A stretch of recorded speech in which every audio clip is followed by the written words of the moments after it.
Hello there, Alicia Lynn Diaz here, the founder of the Enlightened Body System and creator of the Soul of Healing Summit.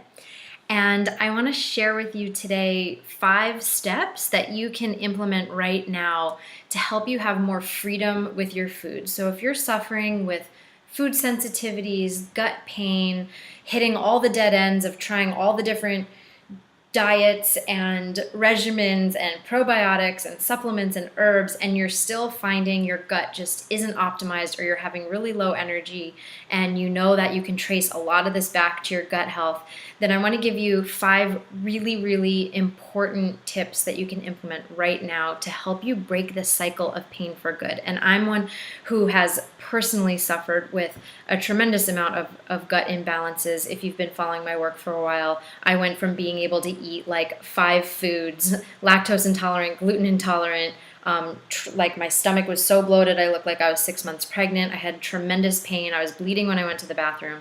I had a really hard time with my gut health. And over the years of studying Ayurveda and yoga and meditation and developing this body of work called the Enlightened Body System, I have personally figured out how to create a tremendous amount of freedom in relationship with food. And now I can travel and eat and enjoy and savor and be energized by my meals, which is something I never even dreamed possible. And I've helped hundreds, if not thousands. We had over 22,000 people in the Soul Healing Summit to start to learn about the connection between the body, mind, and emotions, and how releasing the trapped emotions and harnessing the power of your mind actually can help get to the root cause of all types of health ailments, including gut health. So I want to share these with you today. That has helped hundreds and thousands of my students around the world, and really has just made my life so much more free and enjoyable. So let's get into the 5 steps, shall we? Okay, so step 1. First is give your gut a break. So if you're just joining in, I'd love to just hear you. I'd love to see you comment in below so I can see your name and say a little hello, and if what's going on with your health or anything that you want to share, why this topic intrigues you. Okay, so step 1, give your gut a break. So this one sounds obvious, but you have probably been experimenting for a while. So clearly stop eating for a short while. This isn't forever, but stop eating the things that you know clearly aggravate your gut. And then another method that you may not have considered trying yet, because a lot of my clients come to me and they're like, I tried the raw food diet, or I went to do colonics, and like all of these things should have helped, right? Well, with most gut conditions, or probably 80% of them, those methodologies will actually aggravate the gut health more. And I can go into more detail in another video another time. But I want you to try this if you haven't tried this yet. So obviously stop eating the specific foods you know aggravate it, but it's not just the specific foods that aggravate it. It is how you are preparing your foods. So try cooking your safe foods, the foods that you know are safe, certain vegetables, or if you're following the paleo diet, it can be veggies, meat, and healthy oils. Or if you're following a vegetarian diet, it can be rices and veggies and things. But you want to cook your safe foods together in one pot meal. And when you cook these foods together in one pot, it makes them easier to digest. And I'd recommend trying for 1 to 3 days at least a mono diet of a one pot meal. One meal that can soothe your gut, because if you're eating different things at every single meal, the gut constantly has to produce different kinds of enzymes to try to digest all those different things, and it actually takes quite a lot of energy and bandwidth. So 1 to 3 days of eating one pot meals. If you're paleo, that could be a veggie stew with a little bit of protein in it with a healthy oil such as ghee. If you're vegetarian, that could be like a khichdi, and I can link to some of these recipes if you've never heard of this, but it could be mung dal and and a rice and veggies, or it could just be a plain veggie broth and veggie stew.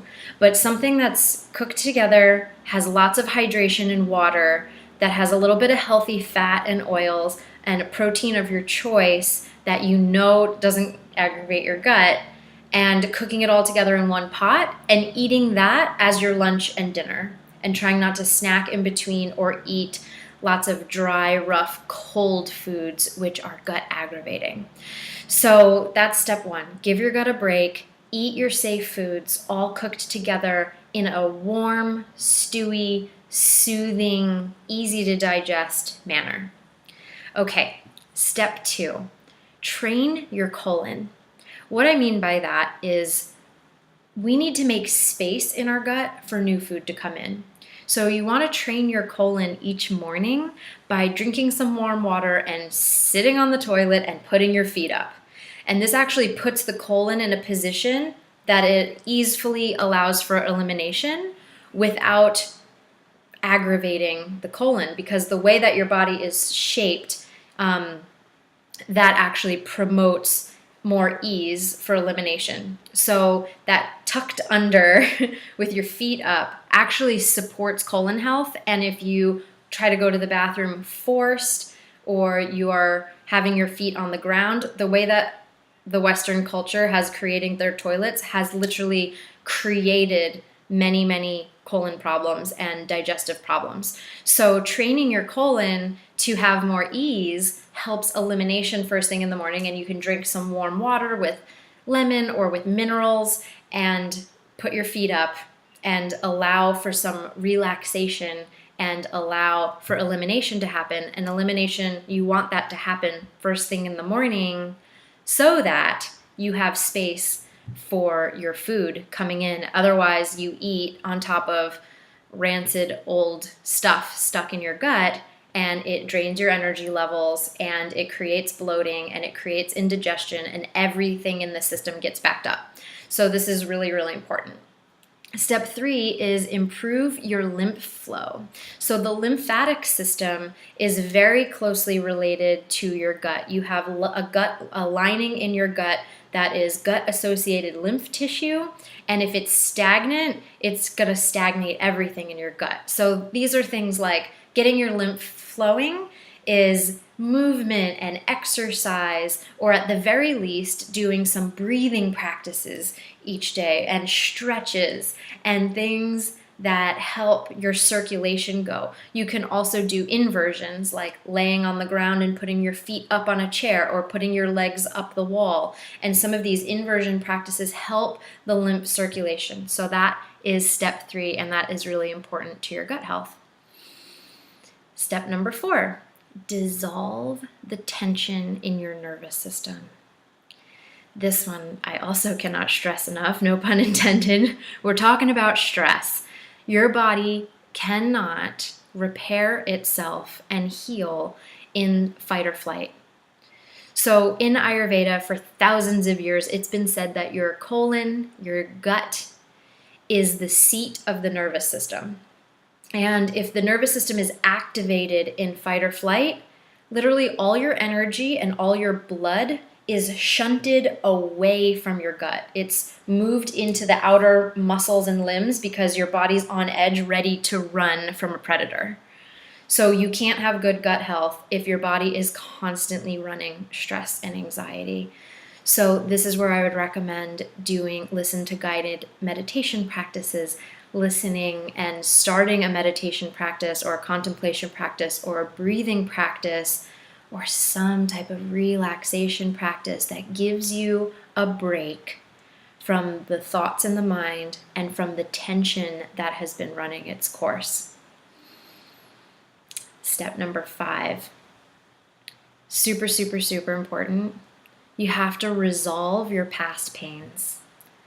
So if there were things that happened in your past, through childhood, through any part of your history, that you either repressed emotion, didn't allow yourself to cry, were told that it wasn't okay to be angry, and you stuffed your emotions and you swallowed your tears, or you bottled up your anger if you have resentment towards someone from your past, if you had a traumatic incident, a death of a loved one that wasn't fully grieved, a loss of a relationship, a loss of home, money, anything that was traumatic in your system, if those emotions weren't fully processed, your gut is still trying to digest them.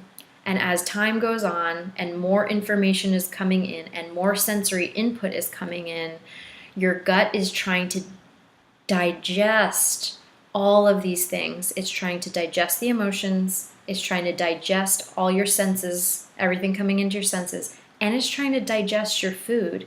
So the capacity to digest food will massively tank if your body has unresolved emotions. So you want to get to the bottom of those resolved past pains and learn how to heal them and release them out of your nervous system, out of your body, so that your gut can have a break. Can't stress that one enough. I've seen spontaneous healing just as a result of that alone in terms of gut pain and symptoms. And all 5 of these practices are really important, because if something is manifesting on the physical level, we have to meet it at the physical. And we need to get to the energetic and emotional root cause. So this is really important to integrate the two. So I hope this was valuable for you. I would love to hear your feedback. Comment below this video and tell me, what is your biggest health challenge or frustration with your health right now? I'd love to answer your questions and continue to make videos that support you and give you actionable steps to start to resolve whatever's challenging you right now. And I also want to invite you to click the link that's in this video right now, as I will be hosting a very small special group of healers and people who are just enthusiastic about health and upgrading their life and transforming their relationship with their body. I'm going to be hosting a small group of very special people. Hopefully you will be one of them, here in Maui, at my home in Maui.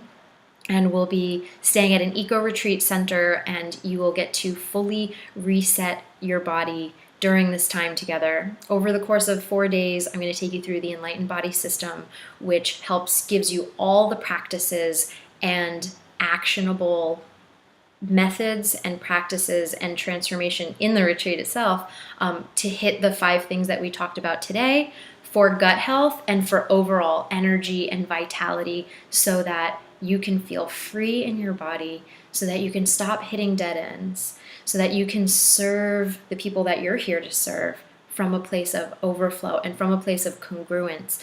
And so if this work is calling to you, it doesn't call to everyone, and that's totally okay. But if you already feel intrigued by this conversation and see how it could add value to your health and your healing journey, then I invite you to click that link and just learn more about the retreat, and we can hop on the phone and explore how we can get to the root of whatever's coming up for you and resolve it for good. So thank you for tuning in today. Sending you so much love, and I will see you soon.